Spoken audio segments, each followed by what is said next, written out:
Now I'm going to introduce our keynote speaker for the morning, Dr. Sharon Lynn Kagan. I'm sure many of you know her. If you don't know her personally, I'm sure you know her work, and you're really in for a treat this morning. So Professor Kagan is the Virginia and Leonard Marks Professor of Early Childhood and Family Policy and co-director of the National Center for Children and Families at Teachers College, Columbia University, and professor adjunct at Yale University's Child Study Center. She is the author of 225 articles and 14 books. Professor Kagan's analytical work has helped shape early childhood policy, pedagogy, and practice across the world. Scores of consultancies and grants from foundations, governments, and organizations have enabled her to define and research diverse topics, such as school readiness, the early childhood system, systems integration, transitions, schoolification, and assessment and accountability. Professor Kagan is the only woman in the history of American education to be recognized with its three most prestigious awards: the 2004 Distinguished Service Award from the Council of Chief State School Officers, the 2005 James Bryant Conant Award for Lifetime Service to Education from the Education Commission of the States, and the 2005 Harold W. McGraw Jr. Prize in Education. Please join me in welcoming Professor Kagan.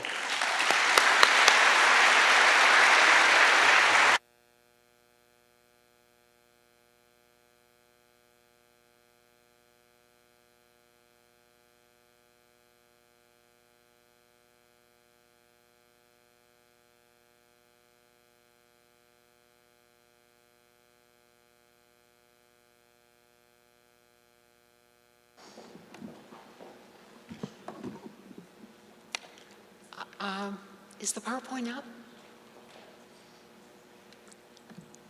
I can see it here, but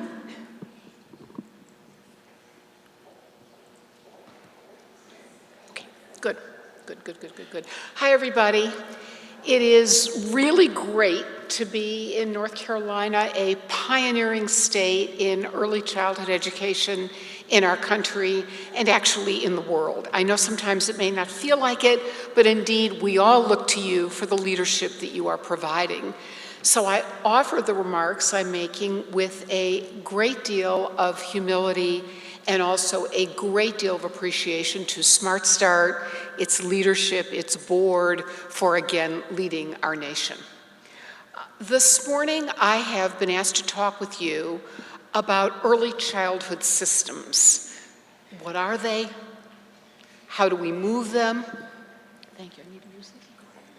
Green is forward. Okay, thank you. How do we move them? And what indeed do we, as people who work with young children in all walks of life, need to do? So to do this, I am actually going to talk to you in 5 parts. I'm going to take stock of where we are. I'm going to give some ideas about how we think fresh, how we act smart, and how we create high-quality systems. So taking stock. Oh, this is complicated. I'm not getting this going forward, and I can't see down there.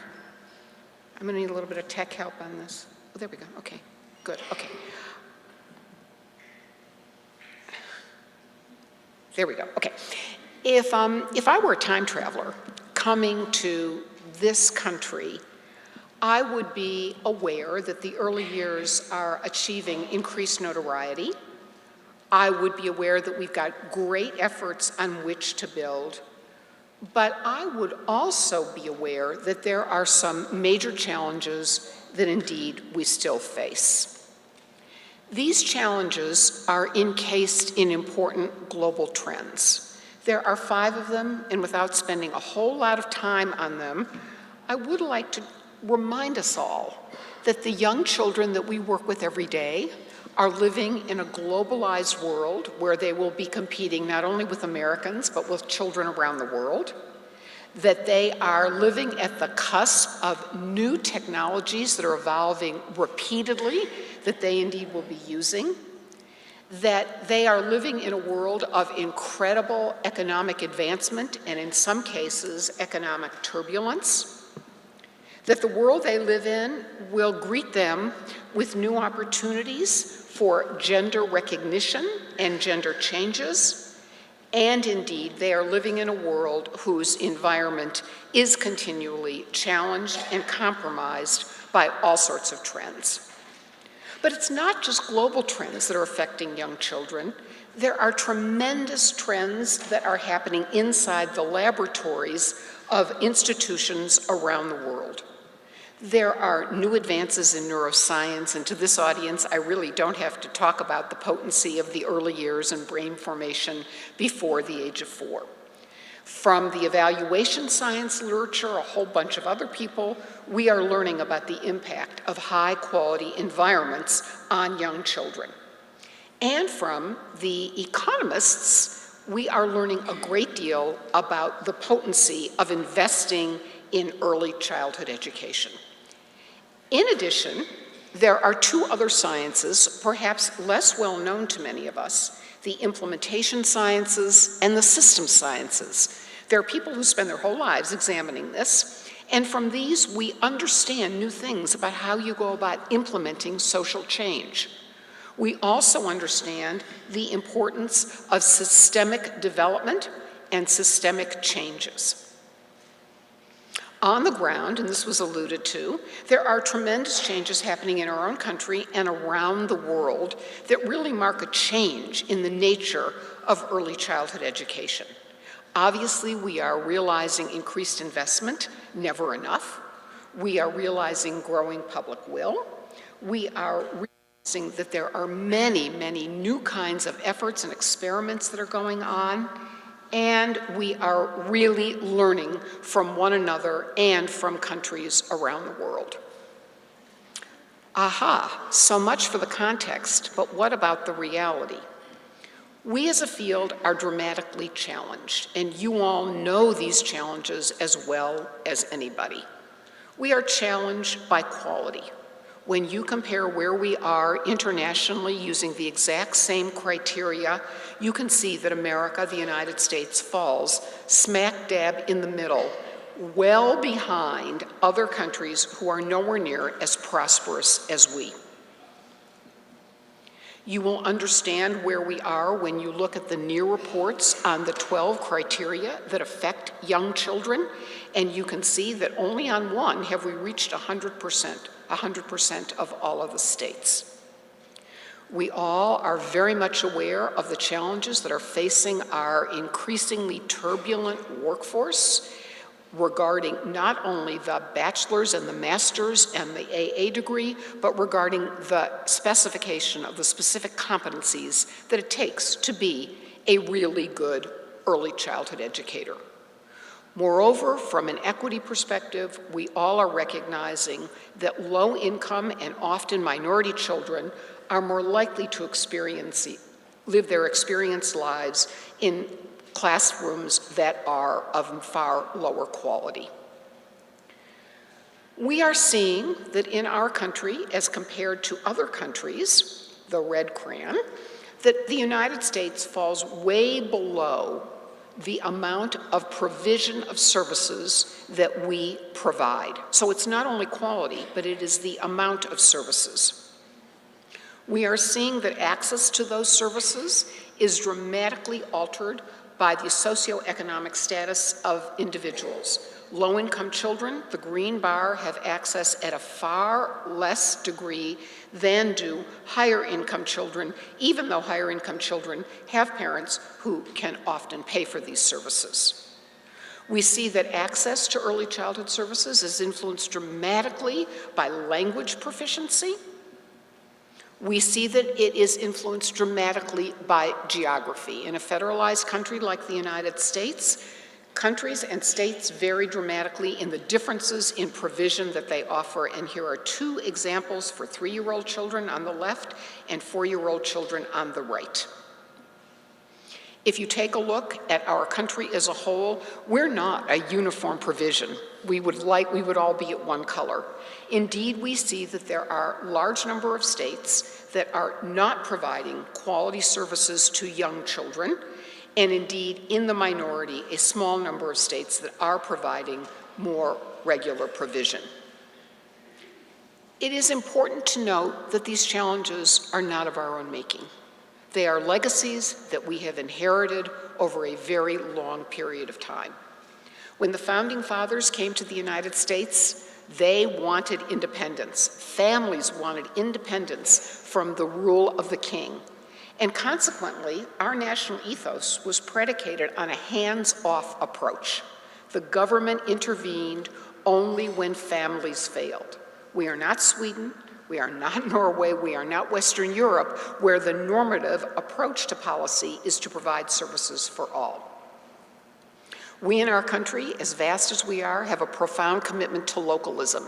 That too is embedded in our Constitution. Everybody wanted to have a say in indeed what would happen, and we did that by creating local municipalities. I live in the state of Connecticut, a very small state, second smallest in the country. We have 168 school districts, because everybody wanted local control. This localism means that things are not uniform in our country. And finally, our country was founded on a vastly important spirit of entrepreneurialism. This has manifestations because indeed, early childhood is not a public sector commodity. It is not a merit good the way K-12 education is. The majority of early childhood education actually functions in the private sector. And as we construct policies and systems, we need to keep that in mind. So much for context. Let's talk a little bit about what this means. If indeed you take these 4 different contextual factors, the rapid changes that are happening to what is going on in the field, it means that we are obliged to think very differently about young children and about the policies that we create on their behalf. I want to suggest that there are 3 ways of thinking about young children that have changed in my lifetime. The first is that we now regard children, all children, as competent learners. A lot of this is due to the neuroscience research, but we know that children learn very, very early, and they learn a lot. The second is there has been a profound commitment to all children as the bearers of rights, individuals who, by virtue of their very birth, are entitled to certain provisions from governments. And the third is that young children today live in especially complex contexts. When I say that all children are competent learners, I don't mean that they only can learn their ABCs. I mean that they learn in every facet of their life, and that all of this indeed must be integrated. I call your attention to the icon at the bottom right. Can you see it at all? A little bit?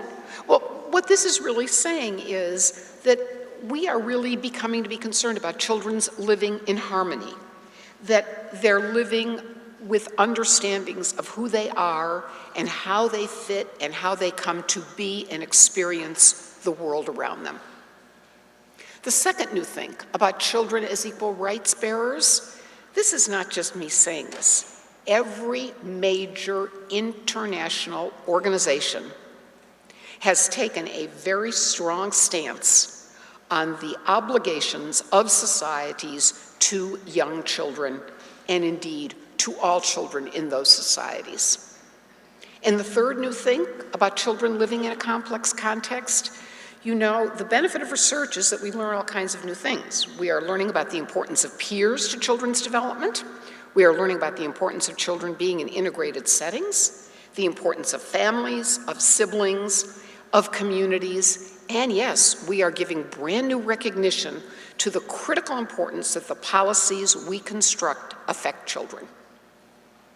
Well, if you believe in that top row that all this new information is giving us reason to think differently about children, It means that we need to do things differently. First you think differently, then you act differently. And I want to suggest to you that there are three major implications of this for our work. The first is, following the green box that all children are competent learners, that means we are obligated to provide the very best pedagogy we possibly can. And I'll say a little bit more about that in a minute. Second, if we believe that all children are rights bearers, then we are obligated to provide services for them and to provide them equitably for all children, not the way we have been doing it in our country.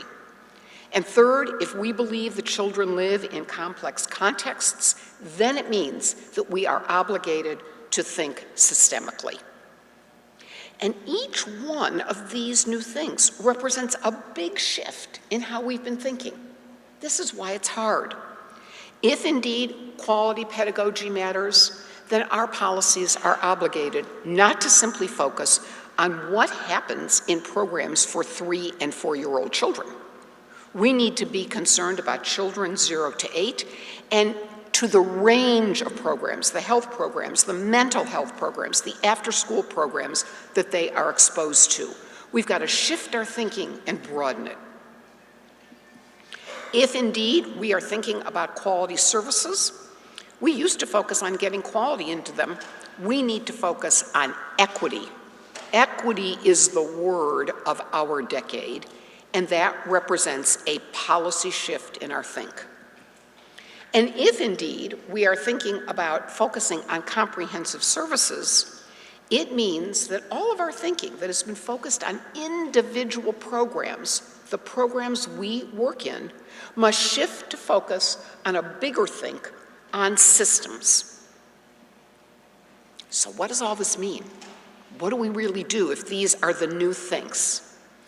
Let me suggest that each one of these new thinks about children, new commitments to a changing way we look at youngsters, has implications for the systems we create and the services we provide. I'm going to focus now on the bottom row, the oval box, and discuss each one of these in turn. So let me begin with what does it mean to really create quality programs for young children? What does quality pedagogy mean, and how do we achieve this shift?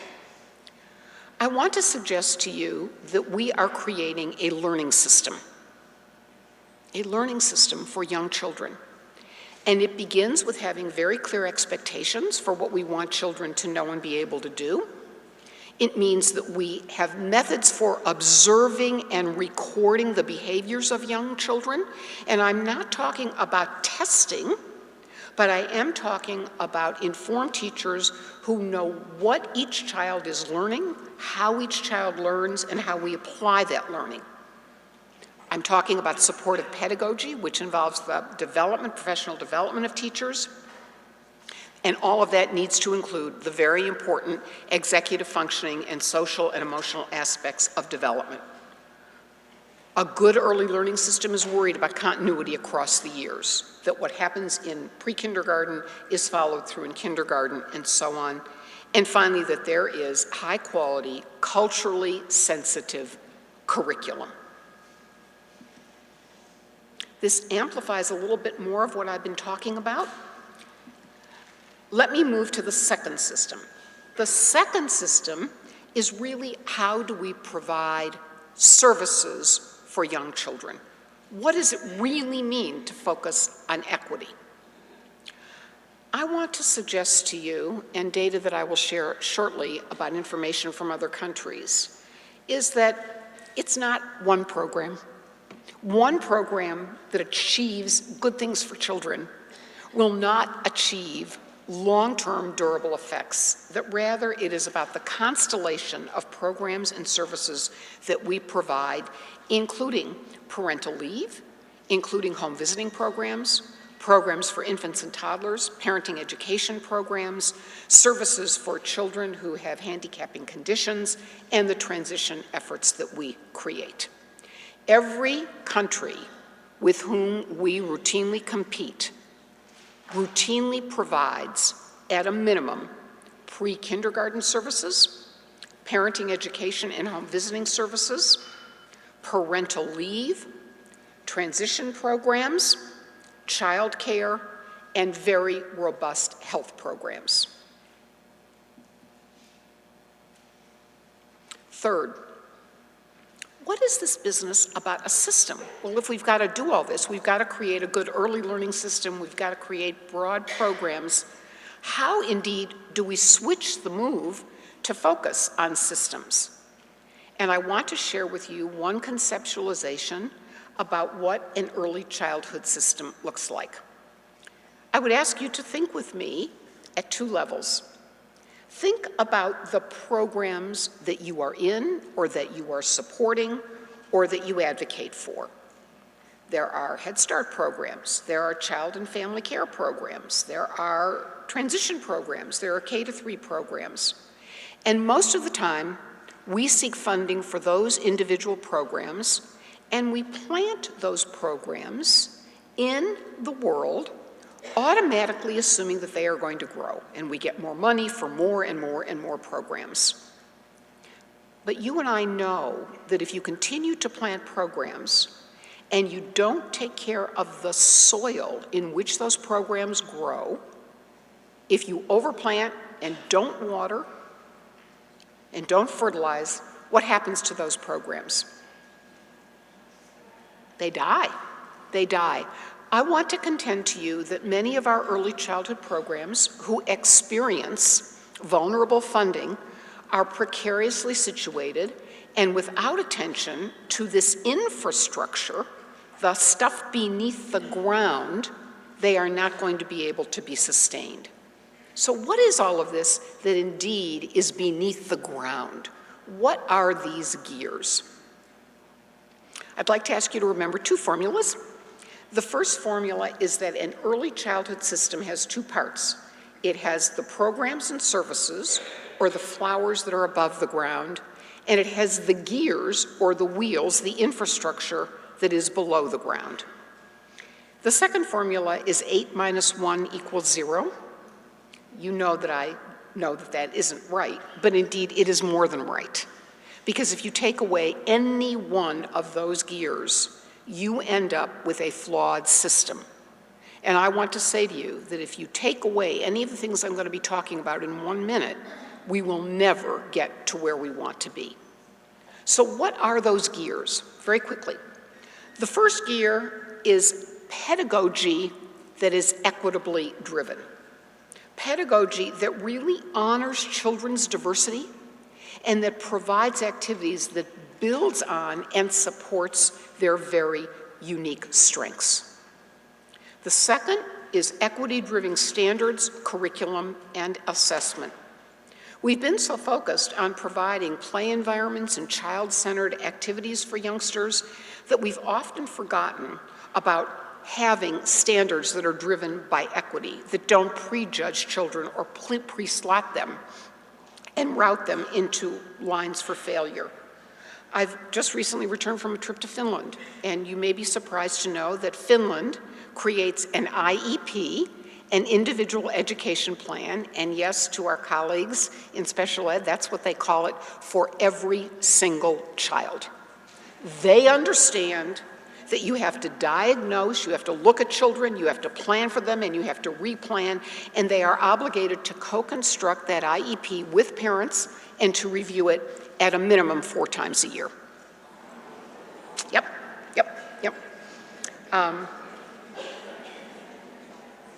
The third, equity-driven and consistent regulations that promote equity. I live in a state where programs that operate for 2 hours, under 3 hours, actually do not have to be regulated or licensed by the state. They are not doing anything illegally. What percentage of the programs that are serving young children operate for 2 hours and 48 minutes? A lot, because meeting regulations really does cost a lot of money. It takes a lot of time. We have inconsistent regulations that legally exempt many, many providers, and this is a real inequity and a real challenge. Equity-driven professional development, let me say to you that for a very long time, we have focused on providing PD to everybody. It's necessary. I'm not sure that our research has taught us about the very, very best ways to do this so that we maximize those interventions. We recently conducted a major research study in New York City and found indeed that only under certain conditions does coaching really, really work. So understanding the nuances of how we promote pedagogy and how we promote PD is critically important. The next slide, the next issue is equity-driven financing mechanisms. I want to congratulate my colleagues in the audience who just indeed delivered a wonderful session on financing in the National Academy of Sciences for its report on how we go about financing early childhood. It is very, very clear that we are underfinanced and under-resourced, that as a country we spent a disproportionately low percentage of our GDP on early childhood, and that not until we get more public dollars will indeed our services increase in quality and in equity. Equity-driven governance, but it's not only finance. We have got a very chaotic system of how we govern programs. Everyone is now aware of the bifurcated systems that exist. And in order to promote high-quality early childhood that's equitably distributed, governance and states that have implemented solid governance systems have indeed been shown to be doing a far better job. A recent study in England by Kathy Silva showed the incredible difference that happens when you quality regulate and when you have a consolidated governance system in terms of promoting quality services for very young children. So empirical data are supporting the need for governance. It's not that it simply would be a nice thing to do. Equitably driven family and community engagement is another gear, and I think everybody understands this. We have got to do far more outreach to families who are traditionally untouched or who are intimidated by many of the early childhood systems that indeed they face. This is particularly true for public school, for education K-12. And finally, equity-driven transition services. Too often, once the children leave our services, we forget about them. And indeed, again, we have got lots of new research pointing to the benefits of planned transition, individually developed for all children in terms of their performance. The message that I'd like to leave you with is, none of us is going to do this alone. It's going to take all of us, and it's going to take all of us having a bigger think that gets us beyond thinking about our individual programs and begins to help us think about the gears where our quality rests. So how do we do this? How do we create these high quality systems? Who in the world has done it? Are there models that indeed we can follow? Let me begin by saying that systemic planning and having a theory of how we want to change things, how we want to create these systems, is very important. It's important at the state level, but it is also important at the local level. And it begins with thinking systemically. No longer can we sweep these infrastructure elements under the rug, and no longer can we concentrate only on one or two of them. There's a lot of effort going on right now in our country focusing on the workforce, and that is more than welcome. But it alone, having BA teachers in every classroom alone, will not evoke the kind of quality that indeed we need. So thinking systemically is indeed where we need to go. We need to think about an array of services for children, and that we all need to be advocates for health services, for mental health services, for protective services, and for after-school services as much as we do for our own early childhood services, because children are living in that complex world. Finally, we need to do the very best job we can on creating pedagogy that matters for all young children. And what that means and how we go about getting it, I think we could look very carefully at what Finland does around the individual planning for children to meet them where they are and take them indeed where they need to go. The second issue is that we need to really learn from others. And here's where I would like to share some lessons from you. We live in the American context. And I indicated early on that it's a unique context. It's framed by our Constitution. It's framed by those initial values of entrepreneurialism, of actually governments stay out of families' lives unless families really need help. If you went and spent any time in any of the Nordic countries, you would find that ethos is completely different. There is an obligation by government to provide supports for young children. And so they can't understand how we don't have parental leave. They can't understand how we don't have in every single neighborhood a community center that offers drop-in programming for parents with infants and toddlers. They can't understand how we don't fund childcare for parents who want to work, because it is in their country's DNA to do that. They regard it as part of their public expenditure. We are not Norway. We are not Finland. We are not Sweden. And so that ethos is going to be very hard to generate in the United States. Does that mean we can't take lessons from them? Sure, take the IEP. Sure, take some of the provisions for parental leave. But understanding that our governmental commitment is going to have to be created in a context that is markedly entrepreneurial, markedly local. Everything they do there is pretty federated. It means that we're going to have to design a system that's different. If you take a look at the Asian countries, they look very different as well.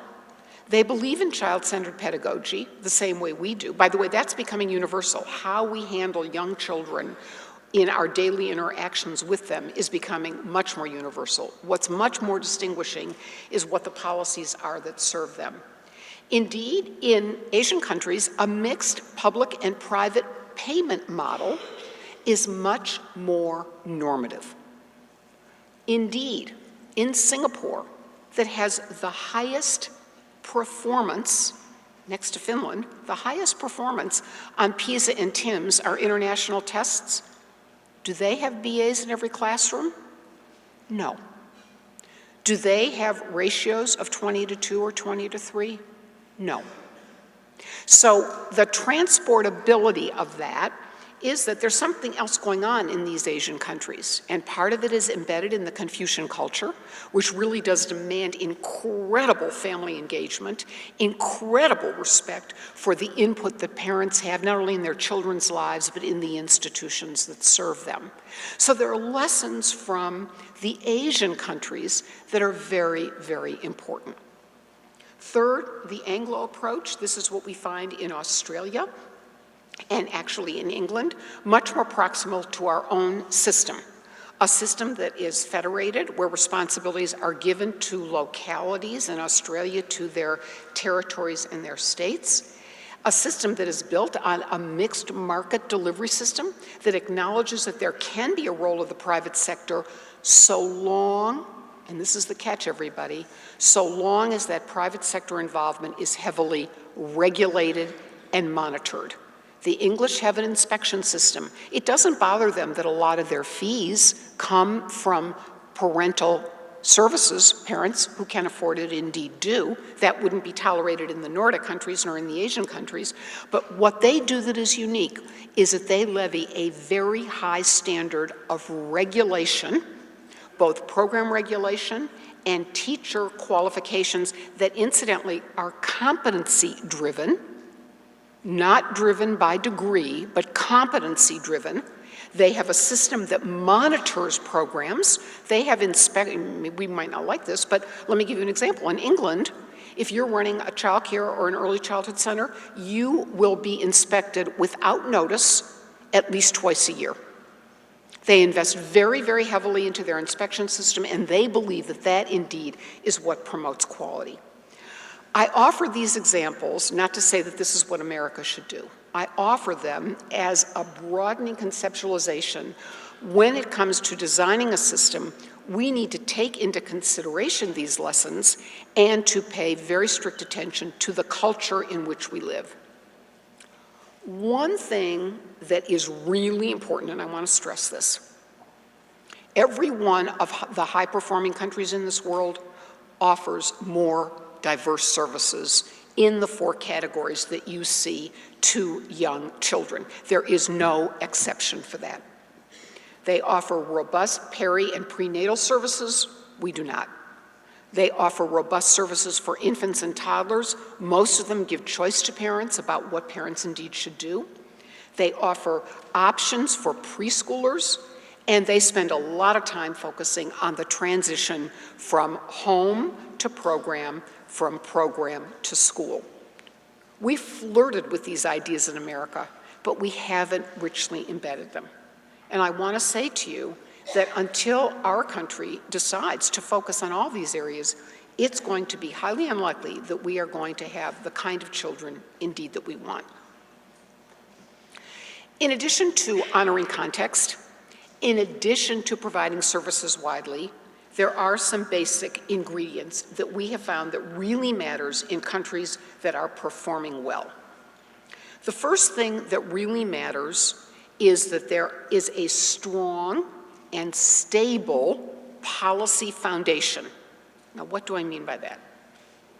I mean that governments go through periods of change, but they do so comparatively peacefully. And we in America are very lucky. We have a system for change that enables us to move from very liberal presidents to more conservative presidents, governors, etc. It also means, however, that part of that stability is fiscal stability that emanates from governments where we don't have to worry about whether the money is going to be here today or gone tomorrow. I was a Head Start director early in my life, and I woke up every morning wondering whether my program was going to get funded. K-12 education doesn't worry that way, and I can assure you high-quality programs throughout the world don't worry. Fortunately, Head Start funding has stabilized a bit. We're on much more secure ground now, but the idea that you've got stability, you can plan long-term over time, and that a program that is instantiated under one governor will not become eradicated under another governor, so that we have benefits from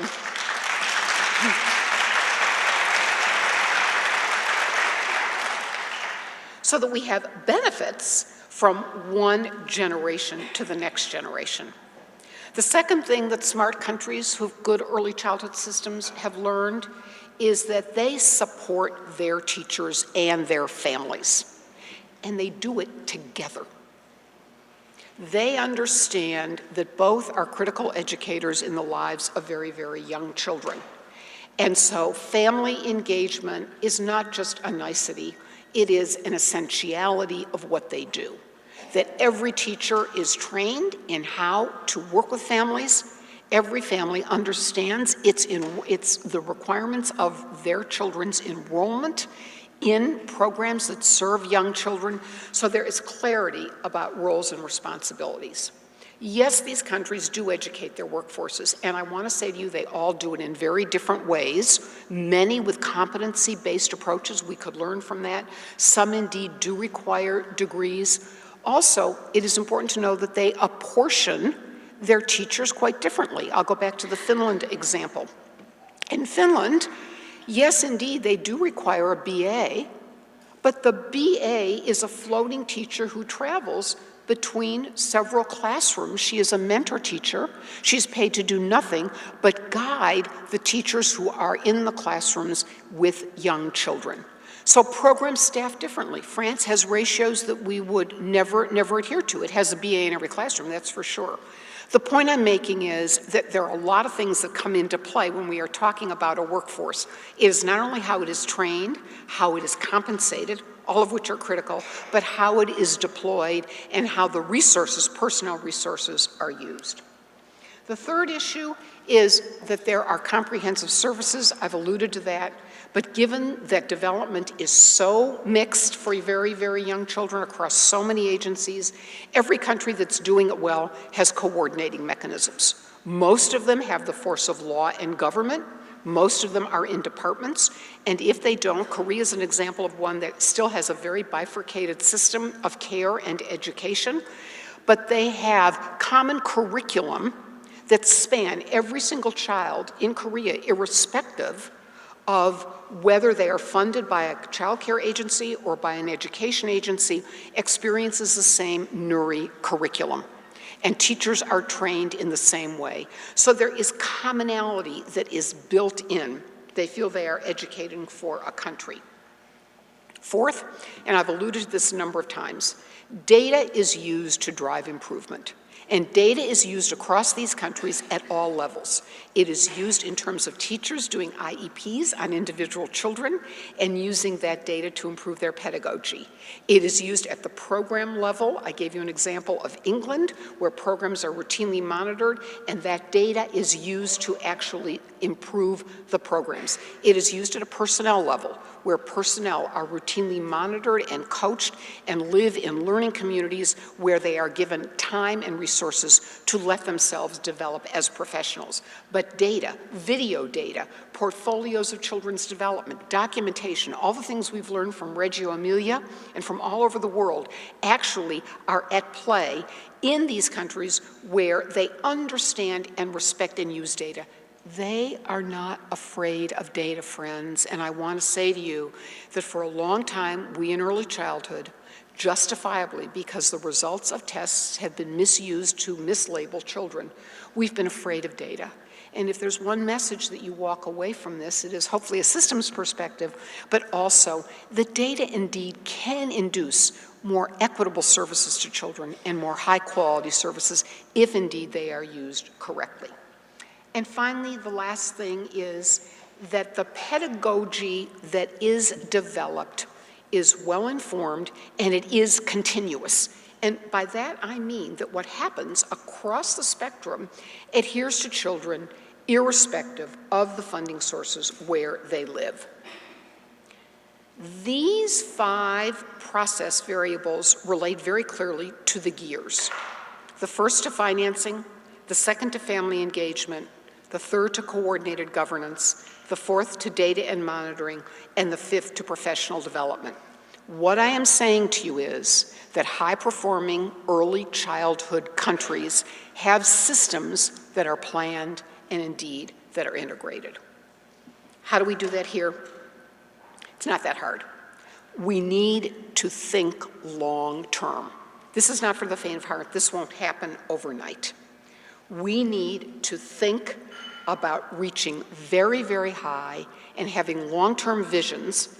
But in the interim, we also need to understand that we've got to create the platforms or the stairs in which to get there. I would like to end with this. What is this, everybody? It's the Apple Think Different icon. Now, you and I know that grammatically it is incorrect. It should say think differently. But its message is really, really important. Steve Jobs said to John Sculley when he was trying to recruit him, "Do you want to spend the rest of your life selling water, or do you want a chance to change the world?" This is true. And indeed, they did, because they had that big, broad vision. They revolutionized 6 industries, and probably 1 million more to come that we don't even know about. The point is that it is the people who indeed dare to think differently, dare to see systems big. We are the ones who are obligated to change the world for young children. We're the only ones. And so I ask you to join with me in putting on a systems hat on behalf of young children, and I pray that these comments have indeed been helpful in bringing you toward that realization. Thank you very much.